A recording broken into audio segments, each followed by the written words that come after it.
Now, and we're live. Yay! Woo, indeed. What What's have we going on? done? What is actually going on? If you're watching Babe Talk right now at 9:30, I want to formally thank you for sticking it out with us. I'm very proud of your soul right now because it's pretty good. You have a pretty good soul. Tonight we're going to be officially talking with Jerod of Worth Taking. So hello, sir. Hello, hello. How's it going? It's going so well. So well, so solid. So well, so punctual, as you know. Well, I mean, like you're running on punk time, so that's what I just assumed that, like, Yeah, I put the punk in punctual for sure. There you go, perfect. We have Melissa, my co-host for tonight. Hi. How are you, girl? I'm doing good. Repping the pop punk super hard. Yeah. Yeah.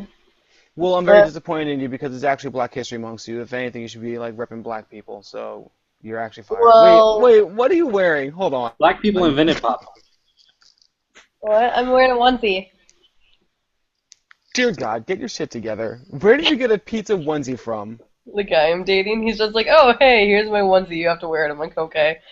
And I can't take it off because it's so warm. That's love because I'd be like, you gotta wash that shit first before you give it to me, babe. Sorry. Oh, well, I have, like, clothes on underneath it, so I'm just like, whatever. Same. Same. And hey, what's going on? I'm Ollie, and we're gonna kick the show off well. So before we start the show, I asked my panel how their day was, and I guess I'll ask Melissa how her day was. How was your day, Melissa? Besides the fact I'm wearing a pizza onesie, it was a day. Yeah, but I'm excited for Thursday because there is a local clothing company called Eternally Nocturnal, and they're doing this thing where they rented out a whole movie theater, and we're seeing a pre-screening of Deadpool. Oh, sick! You Yeah. said that's on Thursday? Yeah, Thursday. Nice. That's actually pretty awesome. Yeah, so I'm like super stoked about it. So I would be too. Shit. yeah, so So do they do things like that on a regular basis? Like, is that a reoccurring thing? no, it was actually just like the first thing that happened. It was just like, oh hey, we're gonna like run out of theater. How many people are interested? Like, oh hey, so we decided to do it. Nice. Yeah. You guys just gonna do the damn thing. Exactly, basically. Sick, awesome. I cannot wait to see Deadpool myself. I mean, like, there's always been good superhero movies that come out, but I don't think we've had anyone so lighthearted like Iron Man, and now we're seeing Deadpool, who's just like fuck everything that goes along with being a traditional superhero. Exactly. That and I like think that's pretty dank. definitely. Then the Suicide Squad is gonna be like kind of along the same lines. I'm assuming. Oh man, Not I don't know how I feel about Superhero Squad, to be honest. It really. looks like they're trying to bring a revival back in like the neon punk. Hmm. That might be why I like it. Like kind of like the MySpace era of like, you know, like "rawr" means I love you and dinosaur. It's just like Yeah.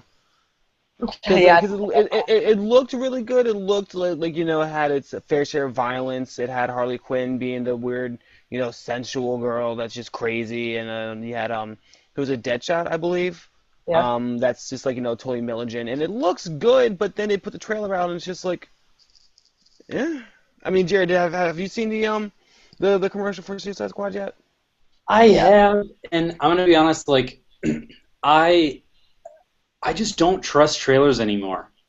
Like, I made so many judgments in the last year, specifically like in the last year or two, about every movie ever, and I'll go in with some thought, and I'm like, that trailer just ruined everything. Like, especially like if you removing it a little bit further back, like think about comedy movies and how many movies are like ruined where every single funny line is a trailer, and then there are some that are just like way funnier than the trailer. So it's like I don't know what's an effective trailer anymore. That is an area that's ripe for disruption. So if there's anybody out there who's listening to this who's awesome at trailers, there's so many jobs for you. So many jobs. Well, yeah, you actually live close to old Tinseltown, right? I'm not too far away. Same state. It's a little, thank you for not drop calling me an down. idiot and just saying, like, shut up, Oliver. Like, you don't fucking know California. No, it's all good. It's all good. They're like putting in a super fast train, so it'll now be like really fast. So Is this Elon Musk's really fast train, or is it it like is. It is high speed rail. It's the future. it looks Kind of like so Google Wave insane? was the future. Did you just say Google Wave? I sure did. Holy shit! I haven't heard Google Wave was like, for those who don't know, Google Wave was like the failed social media experience for Google. That came before Google Plus, I think. What, back in like 2000 and no, God, 2000 what, 9, 8? Anything in that era, I just refer to as 2000 and late. Somewhat 2000 late's true. unironically. Yeah. I don't know, but that era, yeah. Yeah, Google Wave, because I remember getting my invite for that because I had friends that lived in actually San Francisco as well. And they're like, yeah, Google Wave. I'm just like, I want to be up on new things. Let me go into Google Wave. And I looked at it, and it was desolate as fuck, and there was really no real appeal to it. And I was like, all right, bye. Yeah. Yeah, Plus But is not much better, so Plus is better. I mean, I don't know too many people that actively use Plus, but the community that has like um use it on a very regular basis, it seems more of like a refined Facebook. Like you share it for more. When you share things, it's more with a purpose. right. I So agree. maybe one day I'll join it in, but then again that would require me to say something meaningful, which I don't. But you know who probably does would be Jerod. How was your past whenever you want to delve back into, sir? Yeah, I'm trying to think how far to go back in Encino Man. Let's just do today. Today was a very packed day. So today, this morning, synced with Dr. Michael. I had an interview with Psychology Today that got posted today, and kind of went a little wild with that. So that this morning, I was going over some stuff with him. Really stoked about it. I think he did an amazing job with that. I thought I was going to be like a regular interview. I was Mm. not prepared for that. Like we went down into it, so that was pretty gnarly. Um, it was over like the course of a few days. Then we also Oh announced a wow. tour today. So Yeah, yes you did with the Nightmare Police. that's right. That's right. Another technical difficulty band with Oh, oh man, that was bad. That was Yeah. probably one of the worst episodes that we've had technical difficulty wise. Like we've had shows that we've had to cancel, so we really didn't. Then we would tell people like, oh, we just are gonna have to cancel the show. But people had to see us struggle like a duck with missing a leg trying to swim to eat bread. It was bad. Yeah. In case anybody has the mental image of a duck eating bread missing a leg while trying to swim, it's not good. I've Yeah. used that simile many times. So yeah, I get Have you? that. I know it's so common. You know, like But yeah, it's an old farming term, I think. Like a duck eating bread. trying to swim. Oh man, God bless. Well, and it's crazy because Nightmare Police are out of California. I mean, out of Long Island. They are. You are So correct. are you guys gonna? Well, I'm getting ahead of myself because I'm asking about a tour, and we're gonna have a full amount of time to ask you plenty of questions. So if I'm gonna ask a question, let's just jump into the interview now, which is planned. I am to update people before we do get into the interview, which if you guys want to do sponsorships, we're starting to still do those. Hit me up at Ali at babetalk.tv, and we can work some shit out because you know we're easygoing, kind of cool like that. And we will be seeing the first episode of Babe Talk Radio sometime in March. We have finalized set list of bands that we're going to be showcasing, and you're not going to hear me talk nearly as much, and you're going to be hearing some awesome new music from a lot of different bands, which Worth Taking would also be one of them. So if you guys are into new dank music and not hearing me talk, Babe Talk Radio will be premiering in March. So let's jump into this interview. Jared, if you could, for everyone listening, just kind of like state where your guys are from, and the instrument in which you play, or what you do for the band. I'm from originally Atlanta, Georgia. Formed the band in San Francisco, California, and I sing and play guitar in the band Worth Taking. Yeah, woo, yeah. So that's an intro. So let's first talk about how it's gonna go is I'm gonna ask a question and Melissa's gonna ask a question right afterwards. Let's begin to talk about the band on itself. I believe I looked on Facebook and it said that you guys were about 10 years old, as a whole, I believe. We're working on it was a demo band in 2006. It became a real band when I moved to San Francisco in 2011. So Okay, so it's okay. yeah, it was a project in 2006. Ah, that makes sense. I Well, was let's still let's touring other bands at that time. So well let's jump into the brief history of the band if you want to just give a kind of like an overview. sure, yeah. So like I said, it started as a project in 2006. I had a bunch of demos that didn't fit any of the bands that I was playing with at the time. The bands that I played with were like kind of two sides of the spectrum. I played in like a really cool, like punk, fast, kind of almost shock rock kind of band, and we played out a lot, and we were on the road a ton. And then I played in some kind of like more like emo-y, soft shoegazy kind of stuff, and like everything that I was writing, like just from my like own stuff, I was writing for those bands, but I had a lot of stuff that just didn't fit with any of those. So I kind of like cobbled them together, and at some point put out this kind of demo slash EP kind of thing, and it did okay, and people seemed to like it, and it just kind of just sat in the background, and then I needed this kind of like change of pace, so I like went and moved to California and formed a band with some dudes out there, and we've been like touring and putting out records ever since, and I'm stoked about it. So I'm gonna jump in, and so the way that you are saying you worked with all of your projects, it sounds like you have a lot of different interests.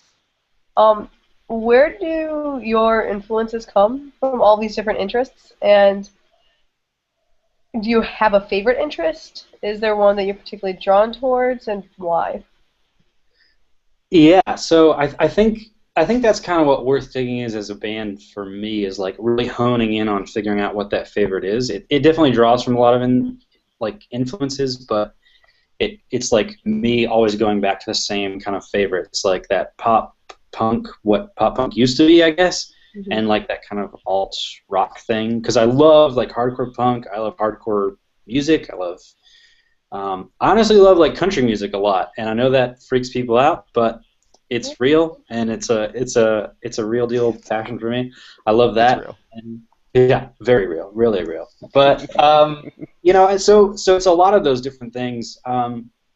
But those things all tend to not be overbearing in this influence, because I have like a really true north that I know of this band, like where this band goes and what this band sounds like, and it's not a like, oh, I'm writing this song and it doesn't sound like Worth Taking, because everything that I do does sound like Worth Taking now. So it's inspired by like country and the way that it's got that kind of structure maybe sometimes, and people won't notice that until I say that, and they'll go back and like, oh yeah. But other than that, like sonically, it's very much like I'm ripping off some great bands. I'm ripping off Jimmy Eat World. I'm ripping off Blink-182. Ripping off Alkaline Trio. Like so many stolen riffs. So I think people will pick up on that for sure. Absolutely.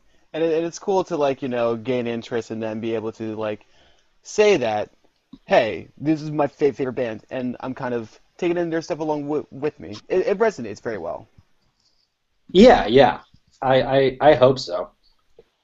We always do hope for it. So I really want to. Oh man, I don't know where to start first. 'Cause I want to get into Hangman because after I read the Psychology Today article and realized that the album that you guys have put out is a little bit more of a conceptual album. It touched about a lot of your inner workings as a person, you fighting with depression for many, many years. And let's first start with Hangman in itself. After you guys had put out your first one of the first album, I want to say the what was it, the album Art Imitates Art. What made you want to go and do a more conceptually made album? I think it was probably around the time we were putting out Art Imitates Art, which like this goes back a couple of years. That record came out in 2014. I think it was around that time that I was kind of thinking about the idea that something shouldn't, not that it shouldn't be, but like just whatever the next project was, it was definitely not going to be a collection of songs. Because I love records that have that kind of variety. They're just sort of like some like super old songs that are finally getting the polish and finally getting worked out, and some that are just like written in those sessions. But I knew that the next one was this sort of concept that I had thought about for a little while, but it was not even really in the idea of a record. Like it originally had been kind of this idea for almost like a series of short stories, and I'm not that great at writing that way, so I was like, well, I write songs, and this seems obvious when I'm saying it right now, but it wasn't in my mind then. Like those connections were not made. So when it came time to start really pushing on next record, we had like gotten home from touring off Art Imitates Art, and it was like, okay, let's really do it. And I talked to the guys about it and kind of told them, like, you know, what do you think? Am I crazy? They're like, this sounds great. Yes, you're crazy. Let's do it. So we kind of went through it, and I'm really proud of it. We've gotten a lot of 1-star reviews that I'm stoked about seeing, but I'm still proud of it. So. As you should be. Yeah. I like how you said that, yeah, you're crazy, but let's go for it. And I think that brings up a really good point of how art usually is crazy, but that's what makes it so awesome. So, props to you for that. And before Melissa, you ask your next question, did you say you got a lot of 1-star reviews? No, Okay, I'm like, wait, hold on. As long as I heard that right, I'm just not just completely like jumping over that, like you didn't say that.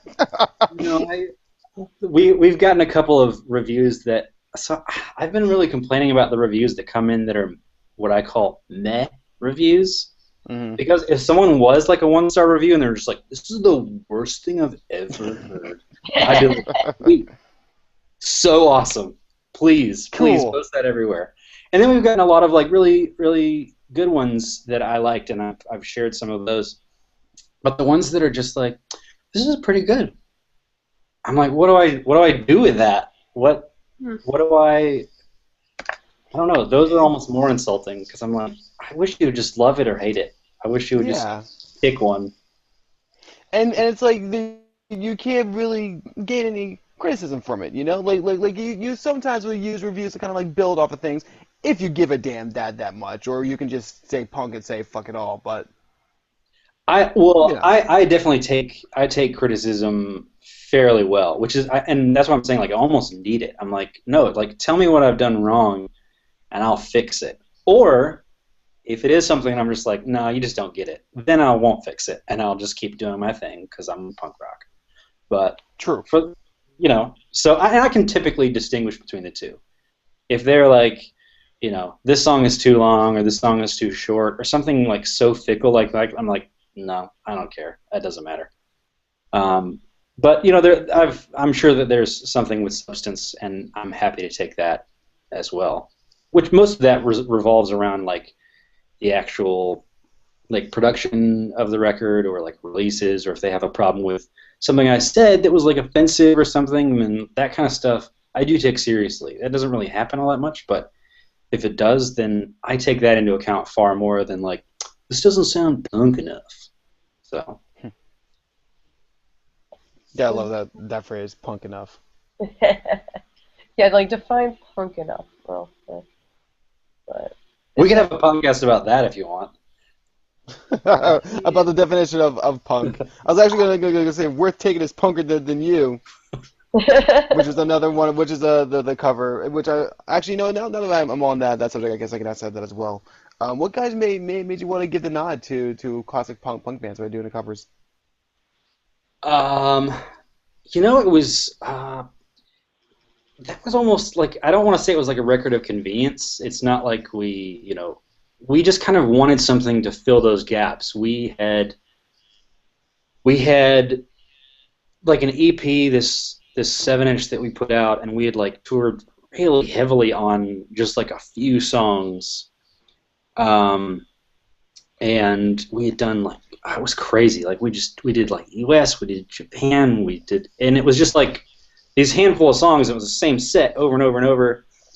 And while we were working on Art Imitates Art and like kind of bringing that into fruition, we we really needed like one more thing to kind of like bridge that gap and like give people something to like we're so close to a record, but it's going to take you a while to get it. So like let's do these covers and still be really intentional about them. Like it wasn't something that we recorded in like 5 minutes and like sent off and didn't think about it. So we were still like really intentional about making it, but it was also something to kind of bridge that gap and satiate anyone who was like, are you going to make new music? So we did. And we're like, it's fine. We have a record coming, but here's this for now. Makes sense. What drew you to that punk sound to create it? I guess because my mom didn't like it. Same. No, I think, and this is something that we talked about, in a couple other ways, but that I like the punk sound on some level, but not necessarily like the punk aesthetic production-wise. Like I like the pop side of things, so it's like more so pop punk that to me like really embodies punk. Mm-hmm. Because I was like, this is aggressive and angsty, but it sounds so good. Because and going back, like you were talking about bands like Jimmy Eat World, Alkaline Trio, Blink-182. Am I frozen? And I had my train of thought just completely escaped me. I'm sorry.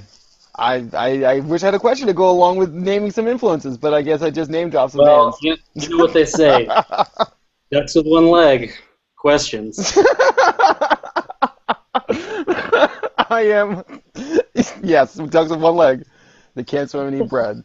Well, so you can ask another question. I'm going to get myself situated here. Well, you said that you appreciate criticism when it comes to reviews, correct? Yes. I also understand that I've totally like dug myself into a hole here, but go on. Maybe I'm sorry if I dig you in, if I help. Yeah, if you dug the hole, but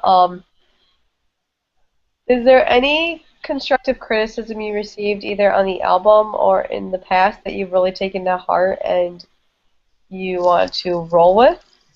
And kind of, I guess, kind of like quote-unquote words of wisdom, but more like constructive criticism that you want to take into the long run with you.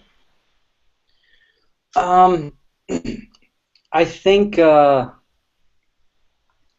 one that I maybe not necessarily taking it as words of wisdom, but something that is always kind of click-clacking in the back of my head, whether I'm paying attention to it or just deciding to ignore it, is when people talk about lyrical content, because to me that's so much more subjective than anything else. Like it's harder to pin down than like production value or speed or tempo or guitars, like needs more drums or whatever. Like when someone talks about lyrical content, it's so subjective that when people are like, this should have been more thoughtful, or this should have been, more, this seems too vague, or this seems too specific. Like, I think I can't pick out anything in particular, but I think there was something along the lines of, and I don't even remember who said it because it's just boiled down into nothing, but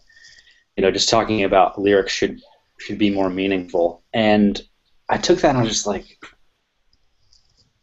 okay, I'll run with that. I'll run with that. But again, I think it's tough because that one, I don't know if I'm paying attention to it or not. Like, it's still there. It's always there. It never goes away. But I don't know if I'm actually saying, okay, I'll do that, or if I'm saying, I was already doing that. Yeah. In your I was going to say, in your opinion, do you think that all lyrics need to be meaningful, or do you think that there can be some that are just la-di-da-di-da? I don't think it's for me to say if they're meaningful or not. I think there's so many. I think that there are so many songs that could have a lot of meaning that, to me, I don't think that they do, and otherwise there are songs that, on the flip side of that, are just nonsense lyrics that someone cooked up, and you're like, man, this is great. What's this about? And they're like, I just wrote a song about a toilet paper roll. And you're like, what? It's so awesome.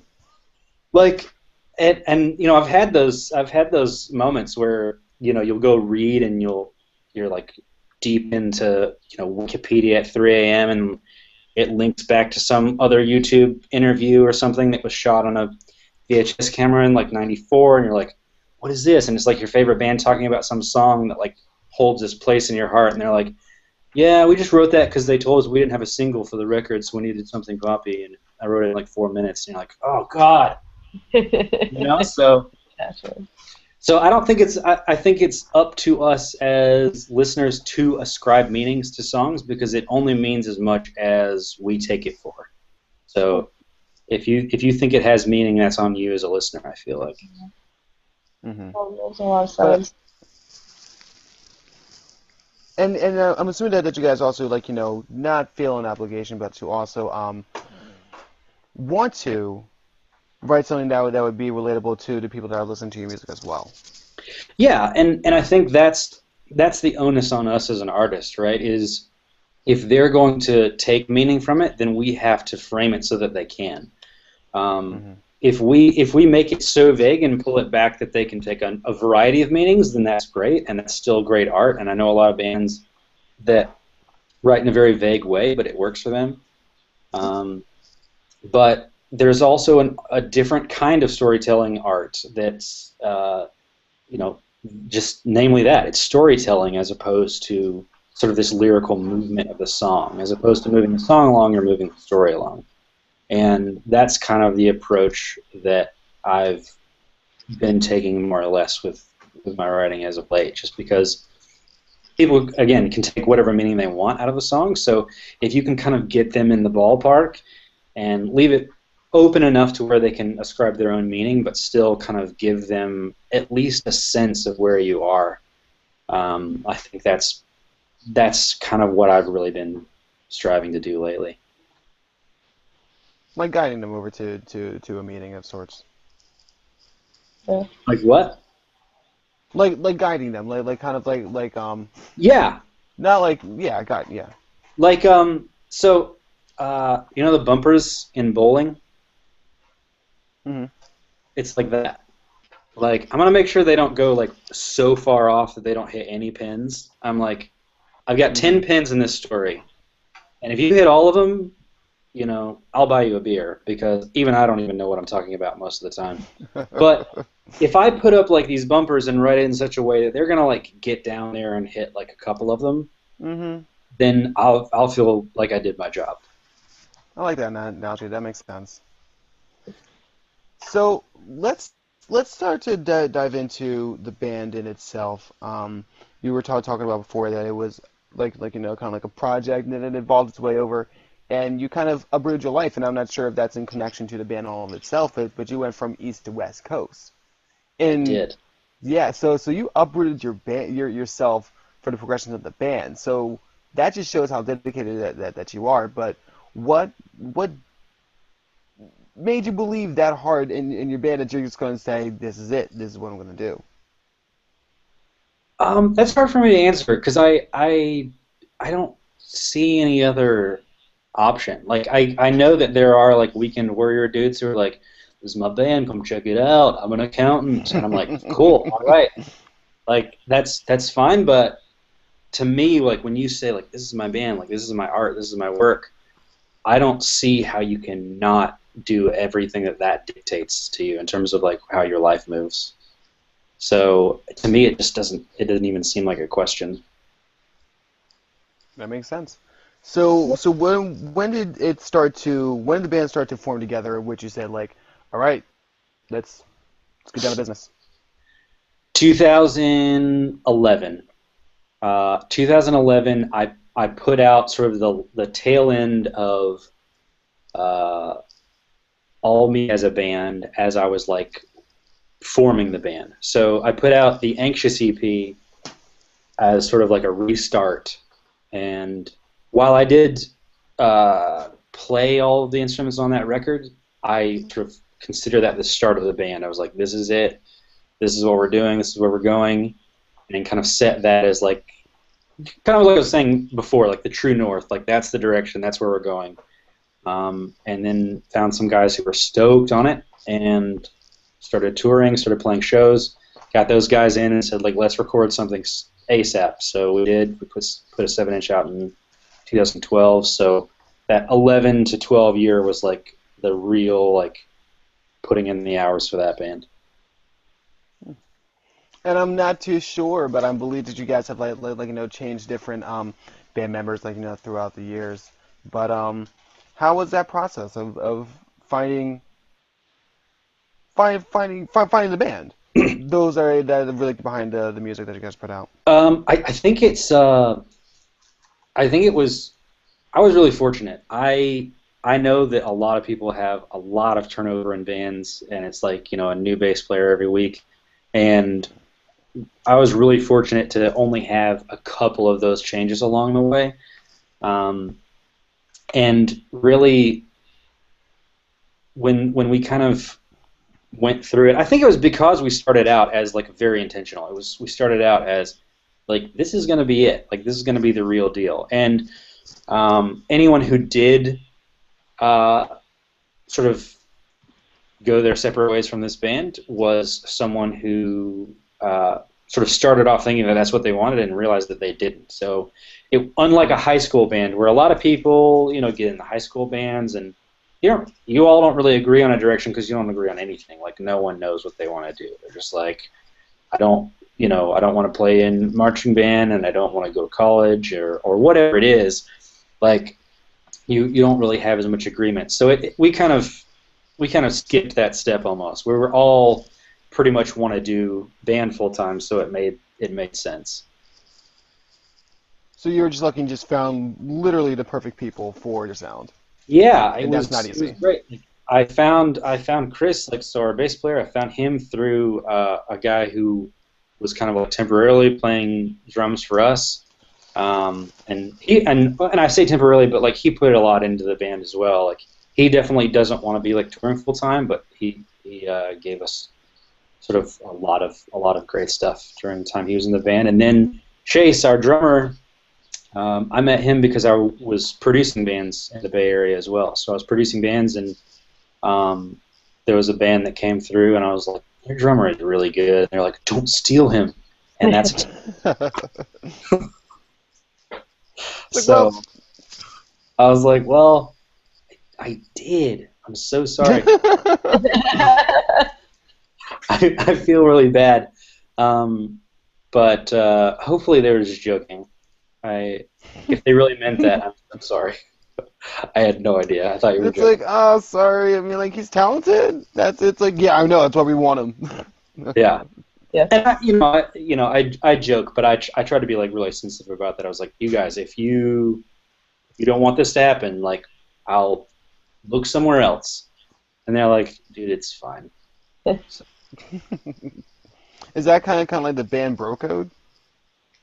I think it has to be like with the like Adam Willards of the world. Like you have to just let a dude go do his thing because I don't know. Yeah. No, because the way that I think about it is like everybody is meant to find their own sound, and everybody will end up where they're meant to end up. And who is to tell somebody, oh no, you can't do this if their sound fits with, say, your band than another band. Not fair.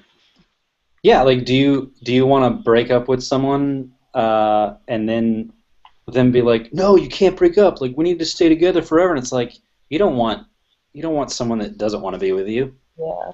Yeah. Not that it's like that, because this was more of a polyamorous situation, I suppose, where we wanted to be in both bands. So maybe I shouldn't go down that road. That's too complicated for me. I was gonna say like it's gonna turn into a TLC special in a second, but Yeah. Oh. Polybands. Poly bands. Oh boy. That's what I wanted to. That's what I wanted to come on the show for. I wanted to announce we're officially now a polyband. I was gonna say like you guys could change your band name to like a Long Game Poly. Oh my god. Are you gonna No choice. So good. I'm writing that down. tons of dad jokes into Babetalk? My dad jokes are getting out of control. I really need to stop. Like it's no good. It's no good for anybody. It's no good. Every time I see a dad joke, though, I see it's synonymous with you. I'm like, oh, it's Ollie. That's an Ollie. I don't know. I turned 24 and turned into a father. I hope not. Let's. All right, Melissa, your next question. Okay, moving on. Well, keeping in the same. Oh my gosh. Keeping in the same subject as the formation of your band. What other influences and aspects to the other members of Taking Worth, or Worth Taking, sorry, bring into Worth Taking? Instrumental ability. I am so bad at playing everything and singing, and they come in and they show me up. So that's what they do. Number one. So to be a little more serious about that, like Chris, as a bass player, is very melodic. So I'm very much like, here's root note and fancy little bass fill, and that's like about as far as I get when it comes to it. Like I almost don't treat it as a separate instrument when I'm like writing a song. And I'm trying to get better about that, just so I can like give him a higher bar to even jump off from. Mm-hmm. But he comes in and like he just brings in these things that are just, I'm like, how do you even make that fit? And it doesn't even make any sense. And he's just like crazy tight with it too. So he can just like do it. We'll record like 4 or 5 songs in a day just to throw them away because we don't need them. He's so good, like he'll come in and just like bang them out. Just casually make a book of songs. Yeah. We've got some songs stuffed on the mattress. Like, if you want 3 records, if you want to put them out on Babetalk Records, like tomorrow, I'll send them your way. But yeah, just a thought. So there's that other side. Chase, also crazy tight drummer. He, in a very similar sense, like he brings in things that I would just never think to put there. I think of drums in a very similar sense. It's like this drum moves the song along. So it's like it needs to be like 4 on the floor here. This needs to be more like this kind of pattern. And he like really fleshes it out. He makes it like a real living, breathing like musical part. So I think they both do very similar things, and I think that's why they work really well together as like a rhythm section, and they work really well with me just because I feed off of them in the same ways. So they bring that, and again, just so tight. Man, come see us live. Like, please come see us live. I will pay for to see us live so I can go, all right, look, watch that. Look, see, I'm not lying. It's real. It's like that. This is real, you guys. Are you here? Are you hearing this? This is real. No, I actually saw that. It's really real. You guys are playing a show in Grand Rapids, Michigan? We are. Yeah, okay. I'm going to try to come out to that. Well, you know what?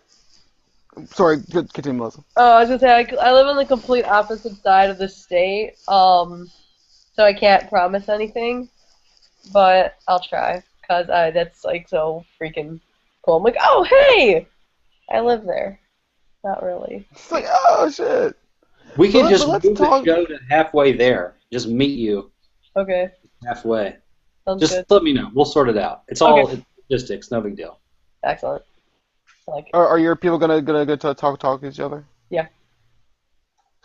Like, oh, my people will talk to your people. Yeah, we'll have them work it out. Agents just making calls, so we can continue to do podcasts instead. We don't have to worry about that stuff. Exactly.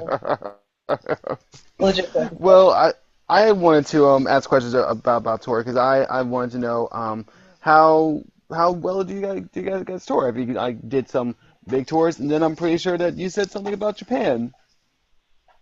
Yeah, we love Japan. So so It, that's a thing. How was that? sick would be a word I would use to describe it. Um, Unreal. It'd be so. There's a lot of love for it that has more to do with like the fact that you're in that country, and it has nothing to do with the shows. And then there's another side of it that has to do with the fact that their shows are awesome as well.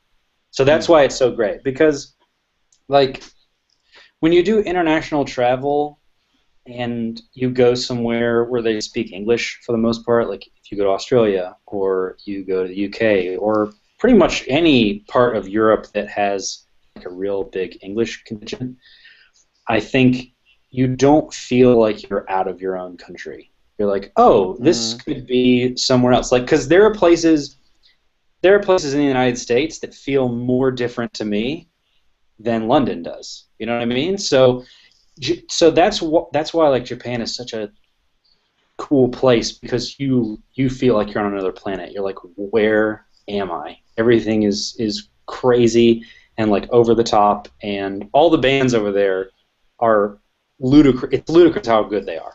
They're super tight, and I think that's just their culture. Like they've like it's been grilled into them like perfection. Whatever you do it so well. Um, so all those bands, if any of those bands came over to the States and just toured for a little while, they would just blow up. And I'm assuming Hmm. that's how any band gets big over here. Um, but yeah, and then I guess, like I say, the other side of that is the shows legitimately are good too. So it's not just the fact that you're in this awesome country. Like you go over there and they're like really into it. We put out a 7-inch, not too not too long before we went over there the first time in 2012 or I don't know. I'm bad with the years and dates, but like right before we went out there, we put out the 7-inch, and we're touring around, and these kids are like singing along, like so stoked that we're there. Oh There's wow.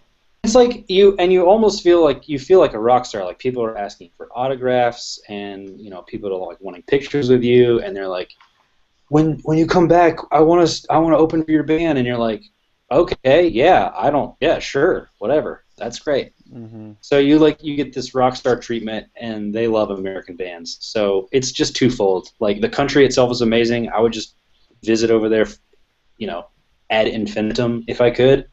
But I would also play shows over there every day if I could. It's such a great place. That's so cool. Like, and that's not an experience that a lot of bands will be able to do, let alone people in general. Yeah.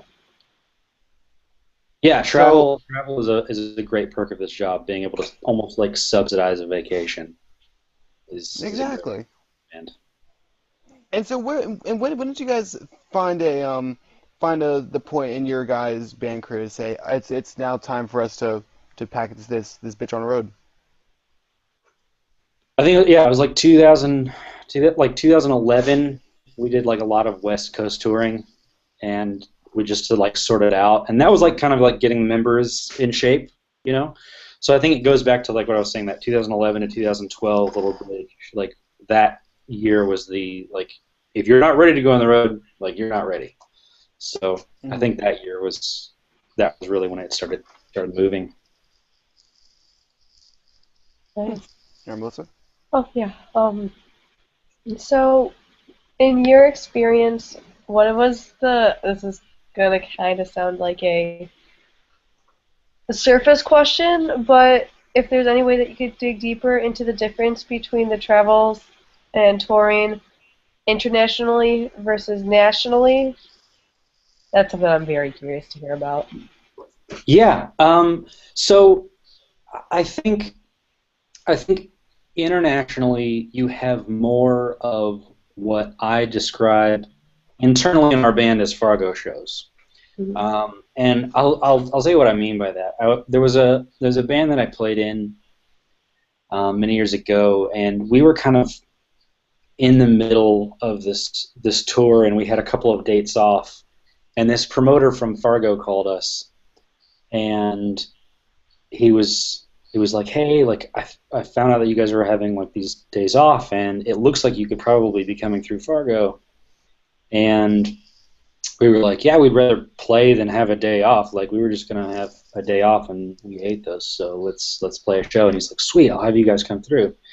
And we played this this show that this guy had set up maybe a week before, at max. And we show up and we play to maybe like 75 kids, and we were like, this is a pretty good turnout. And the guy's like, no, like, this is it. Like, this is everyone here. This is everyone here. Like, this is the scene. And they were just so stoked that someone came through. So instead of us playing a show to 75 kids and selling merch to 15, we sold merch to like 75 kids because they were all just so stoked that we were there. And mind you, I know that since then, like, a lot of things have changed, and that market's grown, and like the internet just itself has grown, so things are different in terms of like music scenes and their like isolation. But even now, like, as you go further outside of major cities, when you play these towns, people are like, dude, you're just a band coming through. That rules. And I think internationally it's sort of double that. So when you play somewhere and they're like, dude, this is an American band coming through, are you kidding me? So even when you play a bigger city, it's like, well, this is an American band. Like, you got to go check them out. Like, why are they coming over here? What's the deal? Mm-hmm. So I think that's one of the differences. Whereas, like, when you play Atlanta, which is where I grew up, no one really cares. They're like, okay, this is all right.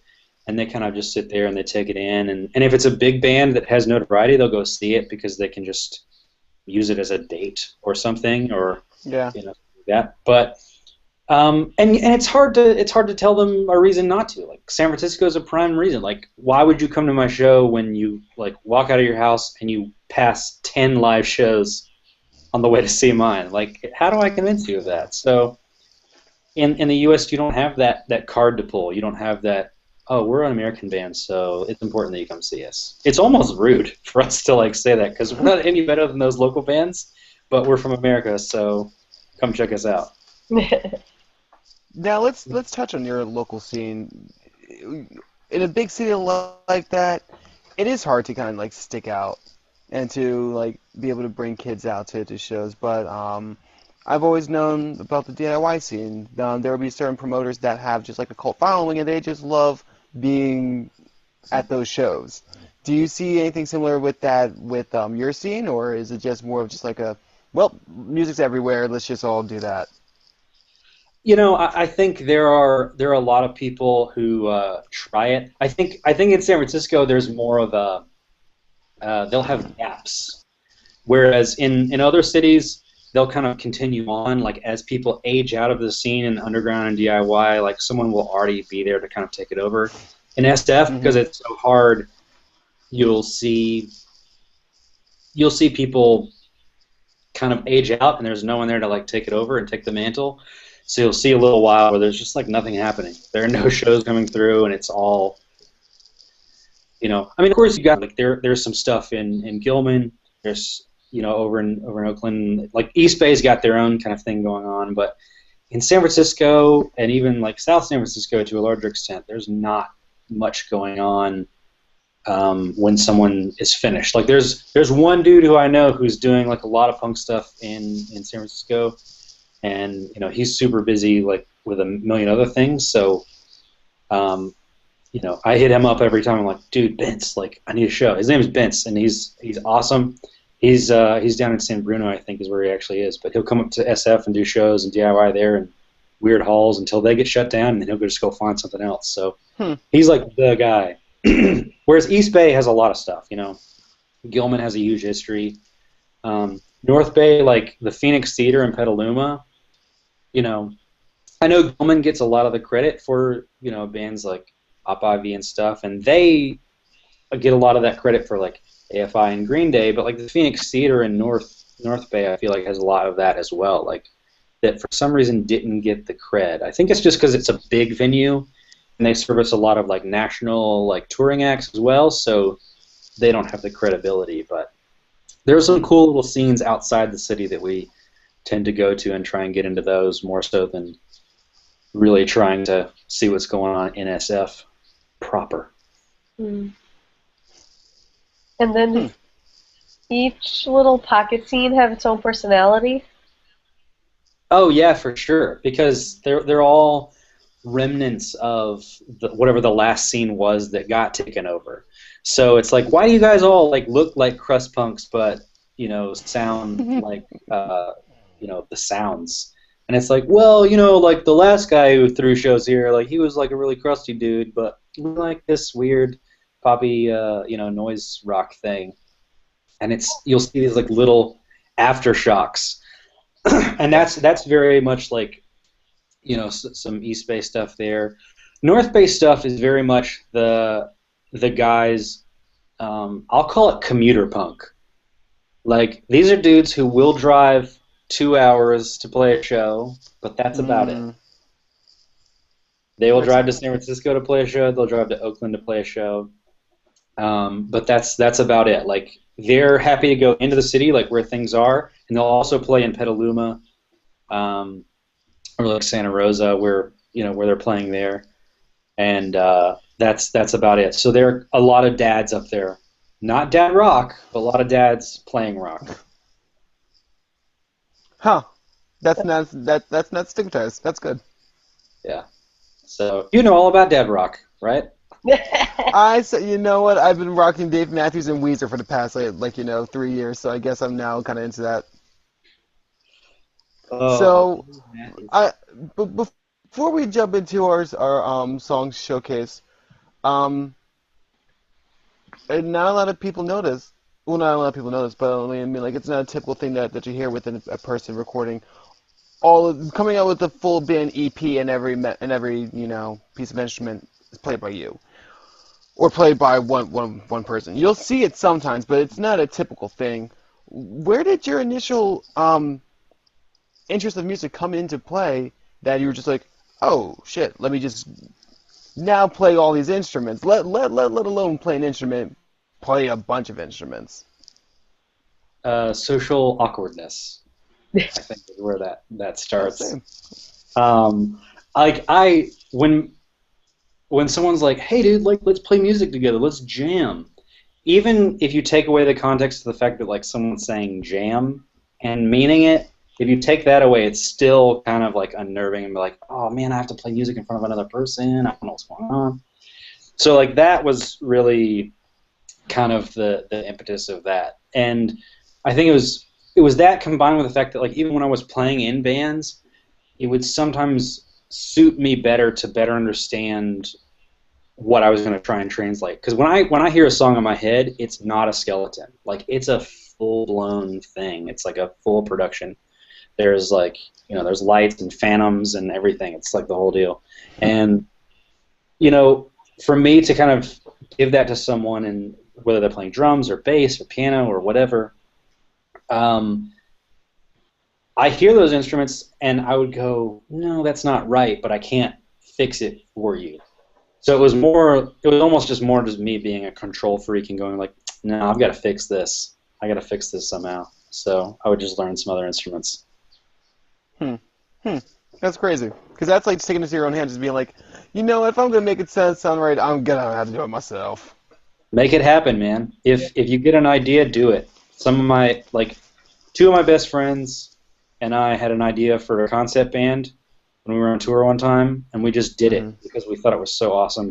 And we started a band called the Home Alones, and we play Ramones-style rock about the movie Home Alone. And it's one of my favorite bands. Perfect. Because you just do it. That You're is just like, beautiful. why not? I'm so proud of that band, even though, like, you know, it's almost not a real band, but I'm so stoked on it. Like, you just make it happen. Just do it. Don't think about it. Just do it. Just do it. Don't let your dreams become memes. Shia Yeah. Shia LaBeouf knows what he's talking about. Yeah. Exactly. How many people So, have said that this year, do you think? How many people, just like on this planet, how many people in, have said the phrase Shia LaBeouf knows what he's talking about? it's less than 15. That has to be a fact. Oh man, Shia LaBeouf knows what he's talking about. So let's begin to play a song from your new EP that's gonna be dropping on Friday. Give a if you wish to give a quick introduction to Different Now, we'll start bringing out some punk. Okay. So this song is performed by three dudes who are not dads, so I'm not sure why Ollie likes it. Um, but this is song 6. So the concept of the record is 12 steps. So this is step 6, and this is sort of like the halfway point of the record. So it's way more reflective. It's about looking backward, but also looking forward. So there's kind of some of that theme in there, and take note of that, I guess. So yeah, different now.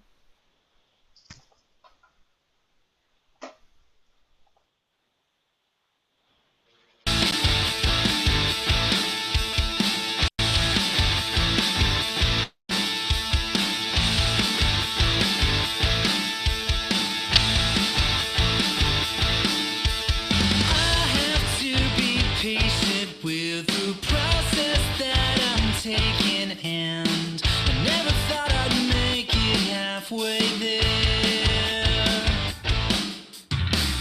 It's different now. I'll turn around and see. It's a reflection, but it's not me.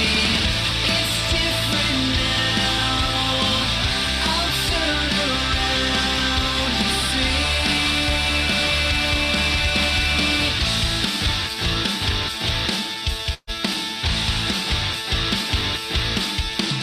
I was always one to tell you 6 a.m. comes way too early, but I have to fight to stay alive. It's different now. I'll turn around and see.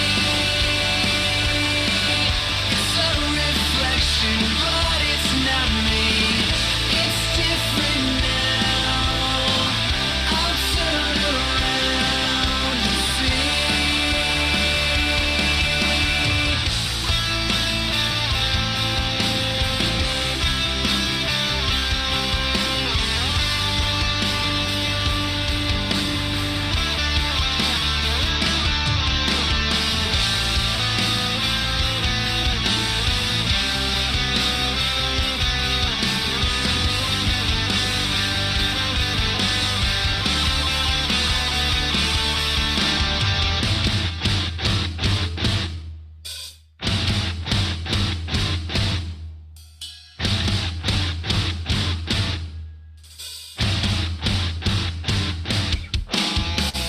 It's different now.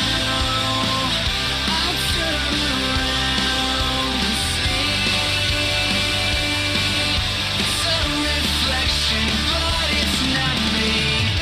It's different now. I'll turn around and see.